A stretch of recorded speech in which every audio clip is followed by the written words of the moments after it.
Jahl. Tadi ada sebutkan Abu Jahl yang akan melarangmu melaksanakan sholat. Dalam riwayat Nabi SAW lagi sholat di Ka'bah disiram kotoran onta. Onta itu kalau dia memabuk air cair, karena campur antara air seni dengan kotor. Walaupun lagi sujud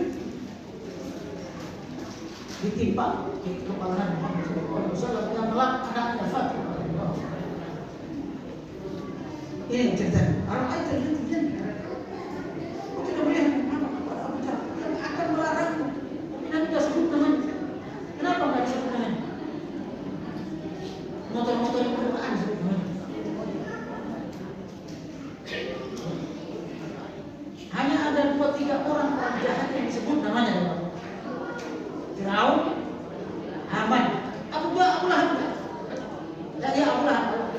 Ada 3 orang lagi. Bila kenapa kalau Nabi itu ada? Tapi kalau Nabi Rasul banyak disebut ya. Betul mana itu sekalian.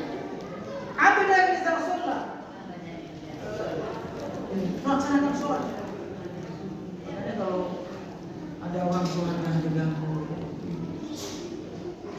ada orang sholat di masjid, ini alirannya beda, jangan sholat sini. Dalam Al-Quran dosa terbesar kata Allah, ada tak dosa besar, dosa yang paling besar daripada orang yang mengusir orang lain dari masjid. Dalam surah Al-Baqarah ada tak dosa besar lebih dosa besar yang mengusir orang lain? Kalau orang lagi sholat begini, ya, yang mengusir orang sholat kerjanya Abu Jahl. Ara'aita in kana 'ala al-huda. Wahai Muhammad, ara'aita in kana 'ala al-huda. Ayat ini menyindir kebodohan Abu Jahl dan penentang Rasulullah dengan melarang melaksanakan ibadah. Kemudian berkata Abu Jahl melarang Muhammad melaksanakan sholat. Sama ya. Berikutnya Ara'aita ayat 11. Wahai Muhammad, apakah kamu tidak melihat bahwa Muhammad Ara'aita bukan kepada Muhammad, kepada kita.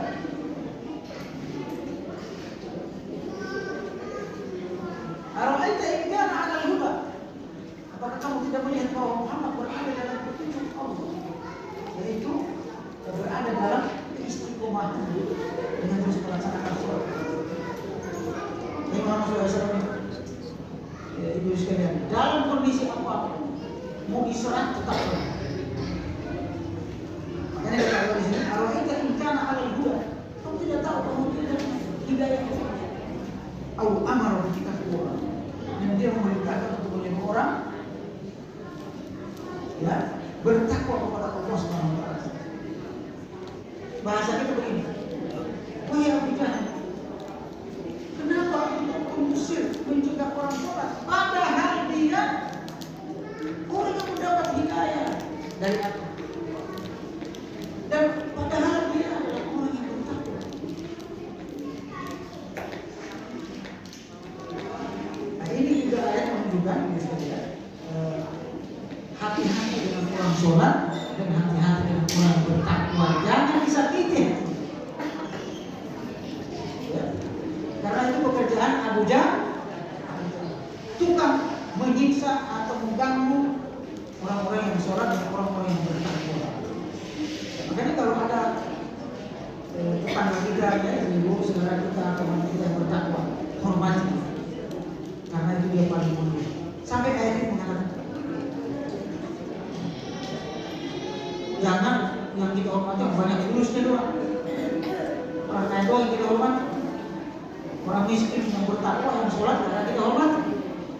Ya, kena ayat ini perbuatan Abu Jahl.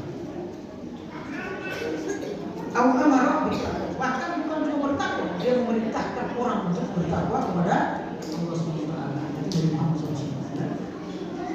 Ayat berikutnya, kita masuk tema berikutnya. Masih semangat Ibu? Kita baca bersama-sama semua. Bismillah.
Ada ibu-ibu mau sedekah baca terjemahan. Nah, silakan. Silakan.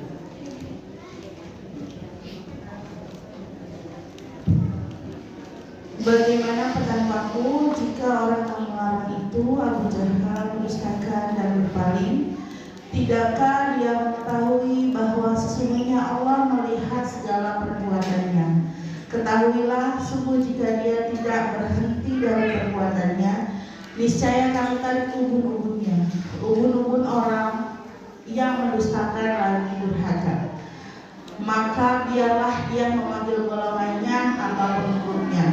Kelak kami akan memanggil malaikat Zabaniyya. Sekali lagi, janganlah kamu patuh kepadanya, karenanya sujudlah dan mendekatlah padanya. Terima kasih. Ibu sekalian dirahmati Allah. Kita lihat tafsir. Allah Subhanahu wa taala berfirman, "Ara'aita in kadzdzaba wa tawalla." Apakah engkau tidak melihat bagaimana engkau mendustakan kebenaran Allah? Tawalla, mendustakan Nabi Muhammad, mendustakan Quran. Tidak percaya kepada Muhammad serta berpaling kepada kebenaran. Kadzdzaba wa tawalla. Ara'aita in kadzdzaba wa tawalla. Ini patah, ini saya kutip kata ini. Beliau ahli tafsir dalam tabi, sehingga makna ayat tidak salah. Karena ada orang nafsir seenak perutnya, tidak boleh. Quran itu harus ditafsirkan sesuai tafsir Nabi, tafsir sahabat. Ini tabi.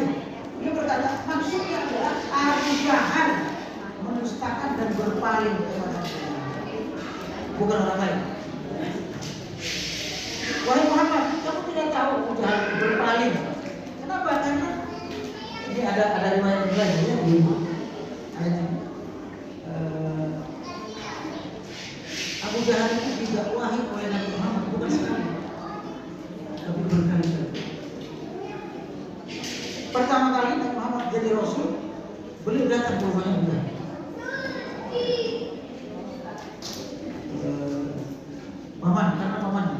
Paman bisa saya undang ke rumah. Ngapain Muhammad? Datang ke rumah. Jadi kalau Nabi pertama kali berdakwah itu mengundang orang kafir itu undang dulu makan-makan. Kenapa? Istri ini orang kaya. Jadi memang istri ini harus mendukung, nggak suami dia. Diberikan makanan sama Khadijah. Makanya habis di situ harga. Diundang puluhan orang, termasuk Abu Lahab, Abu Jahal, Abu yang lain, Umayyah bin Khalaf, Walid bin Mughirah, tokoh-tokoh kita. Udah kumpul sini, udah makan. Nabi setelah makan itu, Nabi ingin menyampaikan Islam. Kenapa? Karena orang kalau sudah kenyang perutnya diundang biasanya akan menerima apa yang kita sampaikan. Bapak-bapak, setelah kita makan, saya ada beberapa hal yang ingin saya sampaikan kepada bapak-bapak semuanya. Apa kata punya? Ya berulang, kami punya. Tidak perlu lagi kata-kata yang lain. Udah, cukup di sini aja ya. Assalamualaikum. Langsung.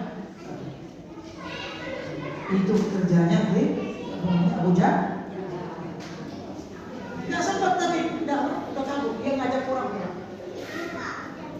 Begitu kalau nggak salah ada tiga tempat lagi.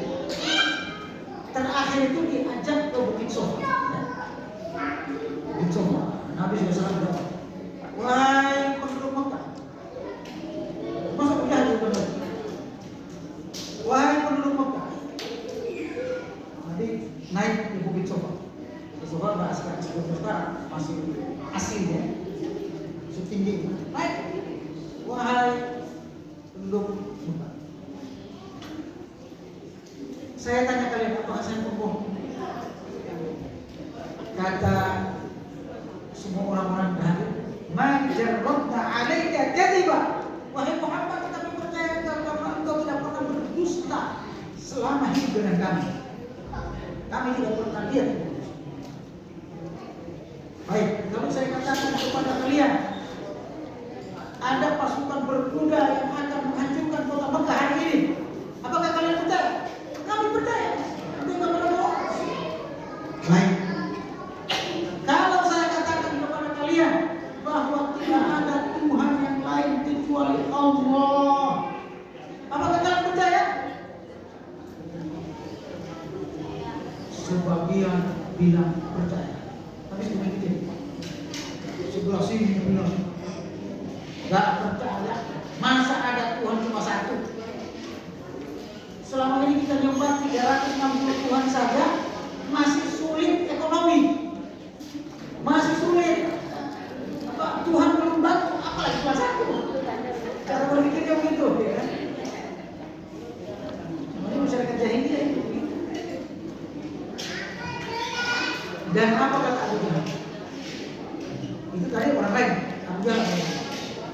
Ternyata Abu Jahal marah luar biasa. Kita. Tabban laka ya Muhammad. Bahasa Abu Jahal. Celaka engkau Muhammad. Alihasa jama'atana. Apakah engkau mengumpulkan kita di sofa yang capek-capek datang dari rumah?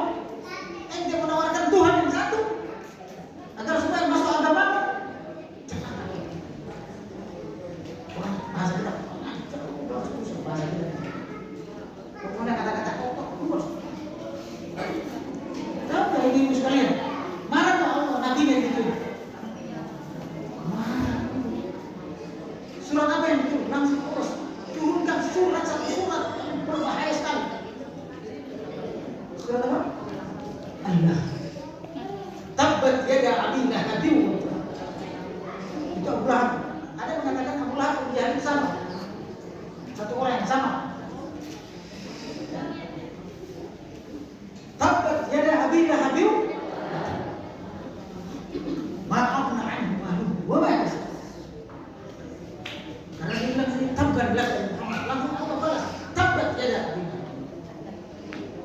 Celaka tangan Abu Lahab. Dan sungguh dia akan celaka. Dia akan masuk neraka dan istrinya akan membakar dia, membawa kayu bakar. Wamra'atuhu hamalatal khatam. Istrinya nanti di neraka jahanam, tukang bawa kayu bakar untuk bakar suaminya. Kenapa? Karena istrinya itu tukang membantu Abu Lahab menyiksa Nabi Muhammad. Istrinya Abu Lahab ibu-ibu sama jahatnya dengan Abu Lahab. Jadi kerjanya apa? Bangun pagi-pagi. Kenapa bangun pagi? Biar ketika Nabi Muhammad keluar dari rumahnya, dia taruh duri biasanya. Bukan dia taruh duri. Jadi Nabi Muhammad keluar sholat subuh, langsung pencet duri. Ada ya, ibu-ibu. Makanya turun. Dan ayat ini mukjizat besar. Antara perang Badar dengan turunnya ayat itu kurang lebih 10 tahun. Dalam tempo 10 tahun itu ternyata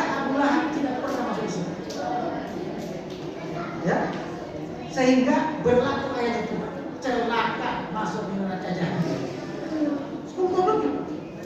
Itu mukjizat. Kenapa mukjizat? Bisa jadi orang sadar, tapi Allah sudah pastikan dia akan kafir selama-lamanya sampai dia mati. Masuk ayat ini,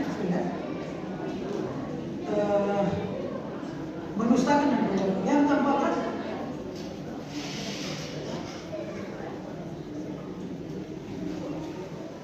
Bisa ditunjukkan ayatnya yang lebih jelas. Nah, alam ya'lam bi anna Allah yara. Wahai Muhammad, apakah Abu Jahal tidak mengetahui bahwa Allah melihat apa yang dia lakukan? Jadi ibu sekalian, kita kalau ada kezaliman orang, yakin ya bahwa dia menzalimi kita, Allah melihat, Allah akan membalas. Lihat Nabi Muhammad, kata Allah, dia tidak ngerti kalau saya lihat, kalau aku melihat dia, mencatat dia akan membalas dia. Benar. Ketika perang Badar, Abu Jahal akan terjadi. Abu Jahal dipotong tangannya, dipotong tangannya, dipotong kaki, kedua terkasih dipotong. Pada perang Badar, yang motong itu dua anak muda, dan yang motong leher adalah Ibnu Mas'ud.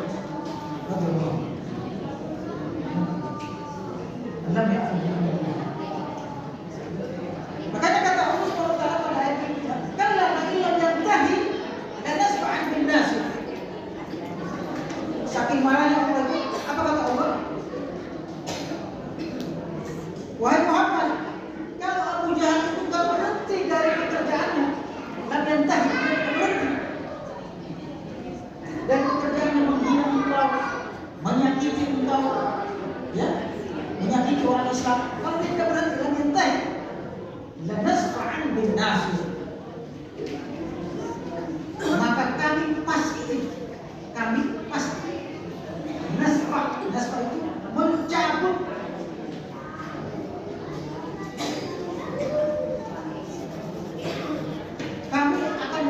atau tarik dia dari kubur atas kubur. Ya, cabut. Masuk. Apa yang dicabut dari kubur? Nyawanya. Jadi Allah Subhanahu wa taala mau bunuh, memati dia hari ini juga. Tapi Allah itu malah kasih sayang kita, jangan tunggu. Sabar. Sampai Allah marah. Kalau dia nggak berhenti dari perbuatan jahat, kami akan cabut dia nyawanya dari kubur. Ini saking marahnya Allah Subhanahu. Nasiyatin kadhibah. Kenapa kami cabut kubur-kubur? Karena kubur-kuburnya kadhibah, kubur pendusta. Apa maksudnya? Kepalanya itu semua dusta. Kepalanya itu kekafiran semua. Kami akan cabut kubur-kubur pendusta. Khatimah. Ya, kubur pendusta dan salah. Durhaka. Khatimah durhaka. Menentang. Lalu kemudian kata Allah, "Falyad'una." Maka biarlah dia memanggil golongan. Falyad'u, dan falyad'u itu dah memanggil. Nah, dia orang yang memanggil. Apa maksudnya ini? Jadi ketika Nabi Muhammad ngomong kepada Abu Jahal, "Wahai Abu Jahal, tolong ibu diperlihatkan tafsirnya." Ada tafsirnya.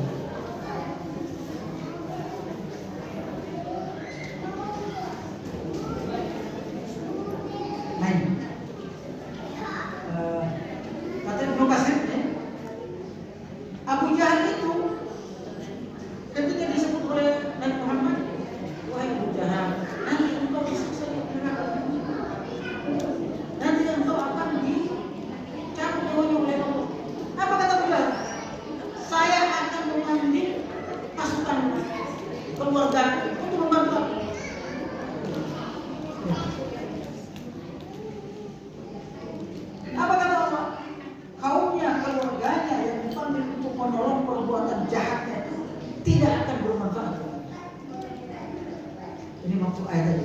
yad'unani.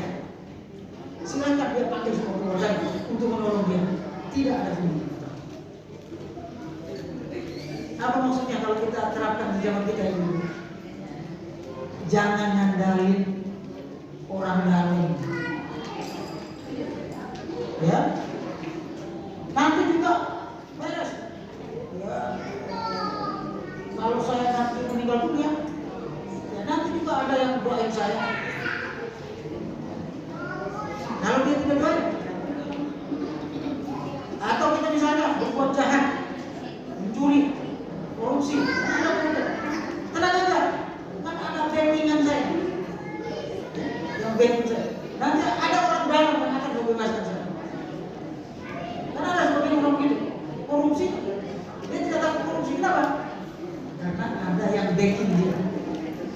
Nah, Abu Jahal itu ingin ada backing, maunya, ketuanya untuk menolong perbuatan dia. Kata Allah tidak ada boleh. Ya. Pada ayat berikutnya, sanad'u zabana. Mohon ayat dinaikkan balik. Sanad'u zabana. Kami akan memanggil malaikat zabani. Nah, malaikat zabani ini disebut juga malaikat Israel Israfil. Israel. Bila Israel datang memanggil, jasad terkujur di baringan, seluruh tubuh akan menggigit, sekujur badan dan kedinginan. Jadi kalau sudah datang malaikat Israel mencabut nyawa, tidak ada lagi. Itu yang diajarkan oleh Allah kepada Abu Jahal. Sanad'u zabana. Kami akan memerintahkan memanggil zamannya untuk mencabut nyawa si Abu Jahal. Karena ba'ithu wasjud. Jadi ini janji Allah kepada Nabi Muhammad untuk membinasakan, mencabut nyawanya si Abu Jahal. Tapi kata Allah tidak sekali. Kamu sabar dulu. 10 tahun baru cabut malaikat, dipenggal semua kepalanya. Jadi dalam riwayat yang tertinggal itu badannya doang. Itu perang badan. Karena dia memimpin perang badan. Maka kemudian ayat terakhir itu, kalla la tuti'hu wasjud. Jangan sudah mengumpulkan. Kata Allah SWT, sekali-kali jangan wahai Muhammad engkau tuti'hu, taat mengikutinya. Digoda apapun sama Abu Jahal, wahai Muhammad jangan ikuti dia, jangan dengerin dia. Model manusia ini tidak bisa lagi diikuti. Dia akhir hidupnya nanti 10 tahun yang akan datang dia akan mati kafir. Apa saja? Makanya jangan ikuti dia. Dan mungkin maksudnya Abu Jahal. Nah, wasjud untuk menghadapi kejahatannya, menghadapi tantangan dakwahnya, banyaklah sujud dan dekat kepada Allah Subhanahu wa Ta'ala. Tolong saya diperlihatkan tafsir ayat terakhir ini dulu.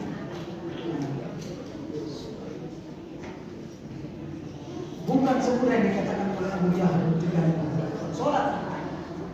Jangan engkau ikuti Abu Jahal yang mencegah sholat untuk beribadah. Jangan ikuti dia, jangan dengerin. Karena kami akan memelihara, menjagamu dan menolongmu dari semua gangguan manusia. Akan tetapi sujudlah dan dekatlah kepada Allah SWT. Nabi berkata, sesungguhnya saat paling dekat antara hamba dan Tuhannya adalah saat sujud. Maka perbanyaklah. Kalau ibu-ibu dapat masalah, ini kan masalahnya luar biasa. Ujian menentang dakwahnya, menyiksa dia ke sepuluh saya. Solusinya apa kata Allah? Wasjud, banyak sujud kepada Allah dan mendekat. Ada dua anaknya. Pertama, kalau dapat masalah sujud. Musibah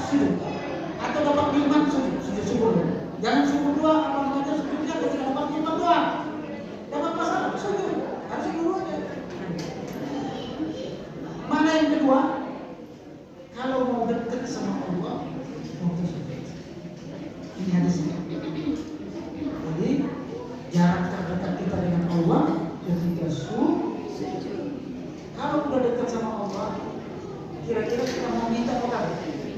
Minta. Maka kata Nabi, banyak meminta. Sunnah kita lama sujudnya. Jangan cepat-cepat. Sujudnya lama. Gimana sih sujudnya? Saya akan ngobrol sama Allah. Ini aku ya Allah. Berat rasanya Quran misalnya. Ya Allah, ngapal Quran berat. Apa semua Quran? Ya Allah, aku Quran baik, ya Allah perbaiki sebabnya. Wasjud. Ini barangkali yang sekalian surat Al-Alaq ini memang ada 3 saya coba dibaca tadabbur. Pertama, membaca adalah aktivitas paling tinggi dalam kegiatan ayat manusia. Membaca ayat kauniyah sumber ilmu. Yang kedua, tidak ada beban hidup yang paling berat dari beban kewajiban kita. Berat sekolahnya anak-anak belum apa-apa. Menyampaikan Islam kepada orang lain. Ini yang paling berat. Diejek, dihina, dibunuh, disiksa, diusir, macam-macam. Karena Rasulullah SAW sangat merasakan beban berat sangat berikan wahyu pertama sebagai pertanda dimulainya proyek dakwah bagi seluruh manusia di dunia. Inilah beban terberat Muhammad SAW. Sehingga beliau sangat takut karena menjadi seorang istri yang berbakti adalah teman hidup yang selalu ada di samping suami, membesarkan hati, jiwa dan semangat dan serta berkorban. Yang ketiga, dakwah akan selalu mendapat tantangan dan musuh. Mungkin ibu-ibu pergi ke sini ada tantangan. Soleh banget ya, Quran banget ya. Kita ada pasti ada. Ada. Udah pergi menuju surga. Tantangan dakwah. Dakwah selalu mendapat tantangan. Namun ketika Allah telah menjamin keselamatan dan keamanan. Tenang. Hamas itu melawan kurang lebih 1 juta pasukan Islam. Jumlah mereka cuma 36.000. Bisa melawan hampir 1 juta. Selama 2 tahun berperang, tidak pernah kalah. Kenapa? Karena mereka dijatuh, dimenangkan oleh Allah. Padahal belum 3 negara, Jordan, Mesir, dan Suriah, memerangi Israel 1 lawan 3. Kalah 3 negara.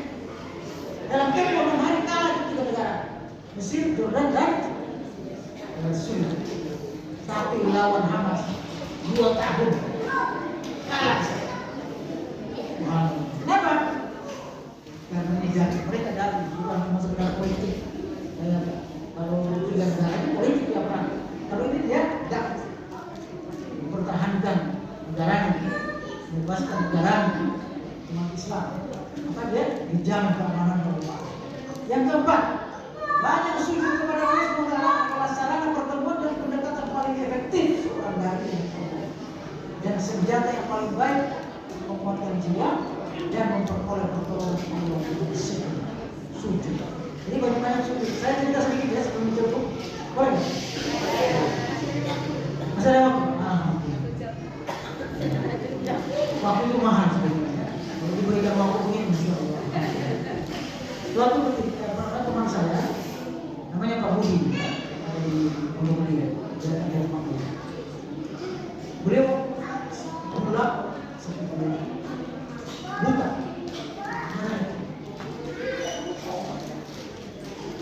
Glaukom apa? Tidak bisa melihat selama beberapa bulan. Yang lalu kemudian ada terapi dari orang Kristen. Terapi. Ada 10 langkah ada 9 langkah untuk mengembalikan. Di antara 9 langkah itu ada 2 langkah. Banyak sujud dan menangis. Lalu dia lakukan 2 hal itu, sujud sambil menangis. Jadi kalau nggak salah itu yang 78 itu lah, 78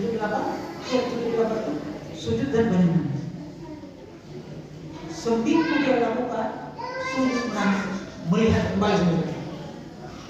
Normal. Jadi banyak sujud dan bukan menangis, apa namanya? Menangis kan? Allah alam bisawab. Ini barangkali yang bisa disampaikan. Kalau mungkin ada pertanyaan seperti itu, diskusi silakan berselanjutnya. Terima kasih atas perhatiannya. Assalamualaikum warahmatullahi wabarakatuh. Masya Allah.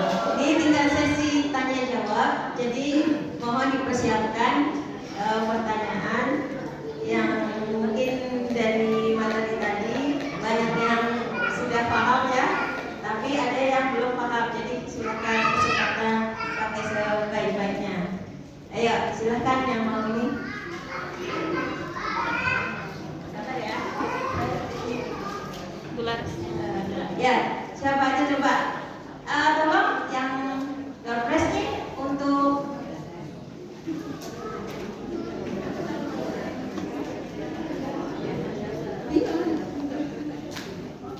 ya, jadi yang sudah siap ada berapa orang nih?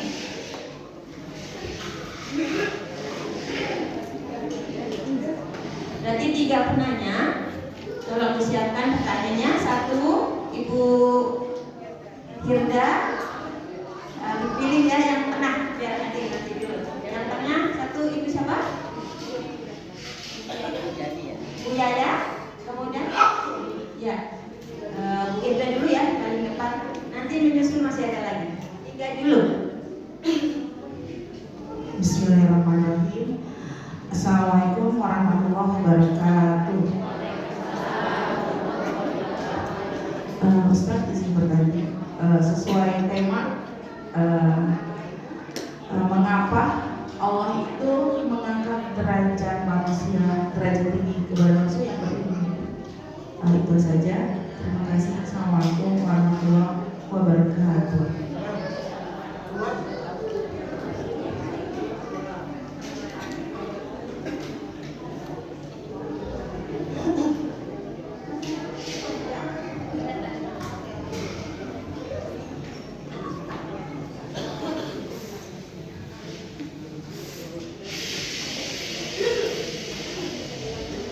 Assalamualaikum warahmatullahi wabarakatuh. Nama saya Rizkia, panggilannya Yaya dari RW 01. Selamat pagi Pak Ustadz. Saya mau bertanya Pak Ustadz, tadi di dalam surah apa ya? Lupa saya. Ada Az-Zabaniyah, malaikat azab kita dari perkelompok. Jadi saya mohon mendetail dalam istilah perkelompoknya. Itu aja Pak Ustadz. Terima kasih atas waktunya diberikan pada saya. Assalamualaikum warahmatullahi wabarakatuh.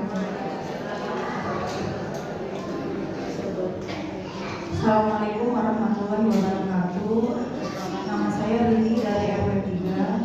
Saya ingin bertanya Pak Ustadz, apa yang menyebabkan faktor masalah masyarakat yang cenderung jauh dari Al-Quran, dan bagaimana menyikapi anak-anak kita agar dekat dan juga mau belajar Al-Quran dengan baik Pak Ustadz. Sebelumnya terima kasih. Assalamualaikum warahmatullahi wabarakatuh. Waalaikumsalam. Lalu 3 aja dulu. Aku lupa. Terima kasih atas pertanyaannya. Bagus, Masya Allah. Yang pertama, kenapa menuntut ilmu itu penting mulia? Kenapa orang yang berilmu mulia? Allah SWT berfirman dari saya, yarfa'illahu alladhina amanu walladzina utul ilma darajat. Allah SWT mengangkat orang-orang yang berilmu di antara kalian dengan beberapa derajat. Diangkat oleh Allah. Ayat ini juga Iqra bismillahirrahmanirrahim. Bacalah, baik baca Quran, baca ilmu, baca alam semesta, sehingga kita punya wajib Iqra itu baca.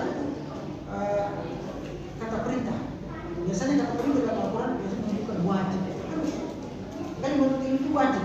Ibu datang di sini wajib, bukan sunnah. Itu wajib, bukan sunnah. Lebih wajib daripada puasa sunnah. Lebih wajib daripada sholat sunnah. Ibu juga. Kalau ilmu fardhu ada kulit muslimin dan muslim. Itu ilmu wajib. Bagi laki dan perempuan. Kenapa dia wajib dan kenapa jadi mulia orang muslim? Pertama, karena dengan menuntut ilmu kita tahu siapa Allah dan kita tahu bagaimana kewajiban kita.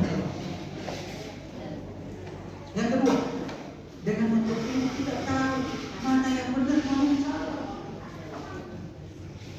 Dengan menuntut ilmu kita tahu bagaimana beribadah sama Allah. Cuma kalau kita nggak menuntut ilmu, kita tahu bahwa ternyata sujud kita dekat sama Allah. Tahu, ya kan? Kita tahu ternyata waktu terdekat kita sujud wasjud waktu. Yang keempat, dengan ilmu ibadah kita diterima. Tanpa ilmu tidak bisa diterima, bisa sesat, ya? Bisa sesat tanpa ilmu. Makanya Allah muliakan orang berilmu. Ada satu hadis kata Nabi SAW, sholatnya, tidurnya seorang alim lebih baik daripada sholatnya orang jahil. So, ada orang alim tidur, ada orang jahil sholat. Tidurnya akan lebih baik. Kenapa? Tidurnya orang alim, dia biasa sebelum tidur baca doa. Tidurnya orang alim, niatnya untuk tahajud. Tidurnya orang alim, zikir sebelum. Tapi sholatnya orang jahil, berdiri doang. Dia nggak tahu baca apa. Dia nggak ngerti apa itu khusyuk. Tapi ketika dia berilmu, makanya penting ilmu itu. Bukan cuma penting, bahkan dia adalah pusat kemuliaan kita, sumber kemuliaan. Tidak ada orang berilmu menghina. Ilmu umum sekalipun, apalagi ilmu agama, ilmu Quran. Itu kenapa? Yang kedua, Zabaniyah itu adalah malaikat pencabut Isra. Bila Isra tadi adalah Israel datang memanggil itu kelompok itu maksudnya tadi adalah kelompoknya Abu Jahal, Abu Lahab, yang ingin menantang Nabi Muhammad dengan kelompoknya, dengan kaumnya, dengan anaknya, cucunya. Karena Abu Jahal itu ternyata dia punya kabilah besar, dia punya komunitas besar, bahkan anak-anaknya, mantu-mantunya itu orang-orang besar. Maka dia ngancam Nabi Muhammad, saya ini orang besar, saya kelompok, saya bisa hadapi kamu, Nabi Muhammad. Makanya lalu kemudian kata Allah, katakan kepada Muhammad, dia tidak akan bermanfaat. Kami akan suruh malaikat mencabut dan tidak ada yang bisa menghalangi kami. Kata Allah Subhanahu wa taala dalam Al-Qur'an, qul innal mauta allati tafirruna minhu fa innahu mulaqikum wa saturadduna ila alimil ghaibi wasyahadah. Katakan bahwa kematian itu yang kalian lari dari dia akan ketemu kamu di mana pun berada.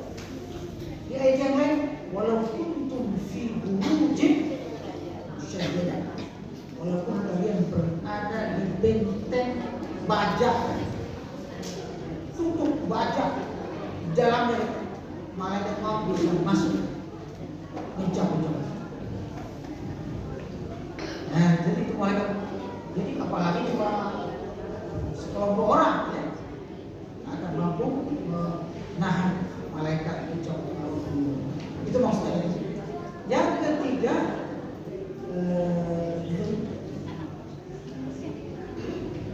itu kan lupa kan?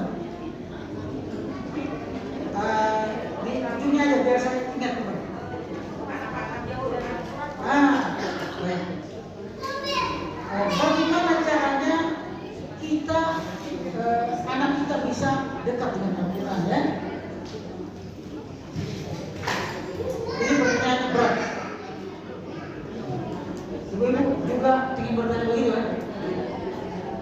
Saya kasih anak saya alhamdulillah tamat SD hafal 3 juz. Nah, saya coba perempuan.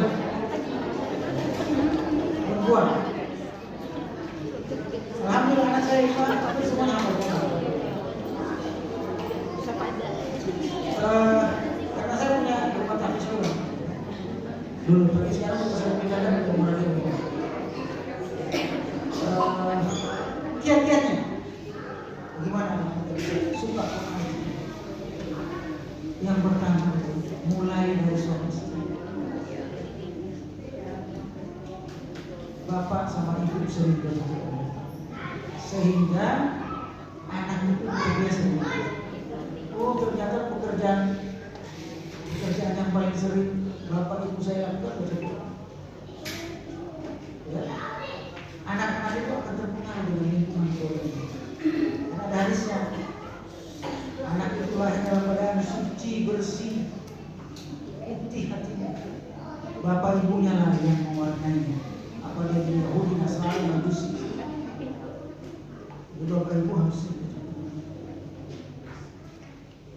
sering banyak di rumah. Kalau bisa diperlihatkan pagi, siang, sore, anaknya terbiasa. Jadi dia anggap kalau dia dari itu masih kecil, dia anggap pekerjaan baca Quran itu adalah pekerjaan utama. Sehingga nanti terpatri dalam jiwanya, oh saya harus baca Quran. Kemauan saya, kalau saya baca Quran, kebiasaan. Yang kedua, ibu ini masih dikeluarkan, belum keluar dari Quran. Kalau bisa sering memutar Quran, gantinya jangan bapaknya sibuk, sering ganti lawak Quran. Ada kalau dulu kita kaset ya, sekarang apa tuh YouTube ya. Sehingga anak-anak itu terpengaruh kan? Yang ketiga, masukkan anak-anak itu ke rumah Quran atau pengajian masjid-masjid. Dari zaman Nabi sampai sekarang ini di negara Arab dan banyak yang ditiru oleh Indonesia, masjid-masjid itu pasti mengajarkan Quran. TPA zaman dulu kita namanya TPA, menurunkan Quran. Sehingga mereka dari kecil udah terbiasa dengan Quran. Jangan Quran itu asing. Quran itu apa sih? Oh, apa namanya? Nggak tahu ya apa itu. Jangan. Terbiasa saja. Yang ketiga ya, masukkan ke kita coba apa namanya TPA itu pesantren. Saya bikin rumah tahfiz Quran itu dari 15 tahun yang lalu. 12 tahun.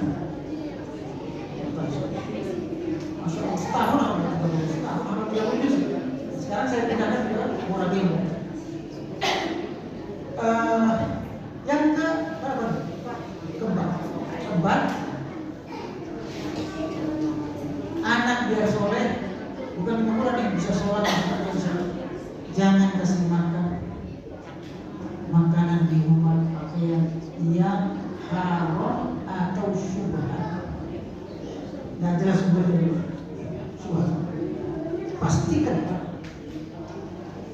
kenapa? Itu akan mempengaruhi ruhnya. Yang kelima, banyak berdoa. Ya Allah, jadikan anak saya ahli Quran, jadikan anak saya cinta sama Quran, suka Quran. Ya, doa. Jangan kalau bisa sujud kita tadi doanya. Tahajud kita. Jangan mulus. Kan habis dari sekiranya anak. Wallahu a'lam. Masya Allah Pak Ustaz. Ini rasa-rasanya masih banyak banget yang ingin bertanya, saking semangatnya luar biasa. Jadi bagaimana Pak Ustaz? Baik, alhamdulillah. Ada 3 kesempatan lagi, 3 menanya. Ya, 1, 2, Enggak, baik, sudah 3 ya. Ya, silakan kepada Ibu Lina. Assalamualaikum warahmatullahi wabarakatuh. Ustaz, saya Rina dari RW 6 ingin bertanya. Tadi kan di depan ada tadabbur ayatnya itu membaca ayat-ayat kauniyah dan qauliyah adalah sumber ilmu pengetahuan. Nah, itu ayat kauniyah dan qauliyah itu apa, Ustaz? Assalamualaikum warahmatullahi wabarakatuh.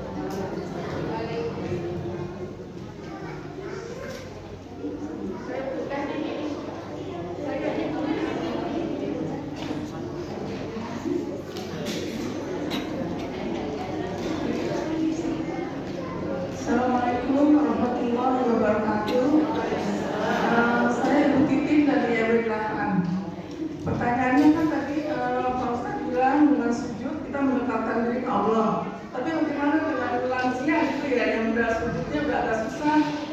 Kadang di luar sholat sujudnya duduk gitu. Apakah itu termasuk salah satu sholat rusak itu? Satu lagi keimanan kan kita bisa berubah ya. Dengan kita beriman katanya kita percaya dengan Allah. Tapi kadang-kadang rasa was-was itu selalu ada. Apakah itu mengurangi keimanan? Saya suka ditegur sama adik saya kalau beriman jangan was-was ke Allah lagi, harus benar-benar mantap. Cuma rasa was-was itu selalu datang gitu. Umpamanya itu sekolah itu jauh benar, laki-laki kemana di jalan. Sudah mikir yang gak benar itu apakah termasuk kurang beriman gitu, Pak Ustaz? Penjelasannya terima kasih. Satu lagi, silakan. Assalamualaikum warahmatullahi wabarakatuh. Perkenalkan, nama saya Ibu Sriyanti Ustaz dari RW 2. Pertanyaan saya ini tentang sholat ya Pak Ustaz. Terkadang kita kan kurang fokus gitu kalau kita bagaimana kiatnya supaya sholat kita itu bisa khusyuk. Terkadang kan kita setengahnya rakaat itu terkadang ingat sesuatu begitu. Terus tentang seharusnya kan seorang laki-laki itu diwajibkan untuk sholat berjamaah di musola atau di masjid. Bagaimana kalau ada seseorang yang sholatnya itu di rumah, alasannya karena untuk mengimamin istrinya? Mohon penjelasannya Pak Ustaz. Terima kasih. Wassalamualaikum warahmatullahi wabarakatuh. Bagus.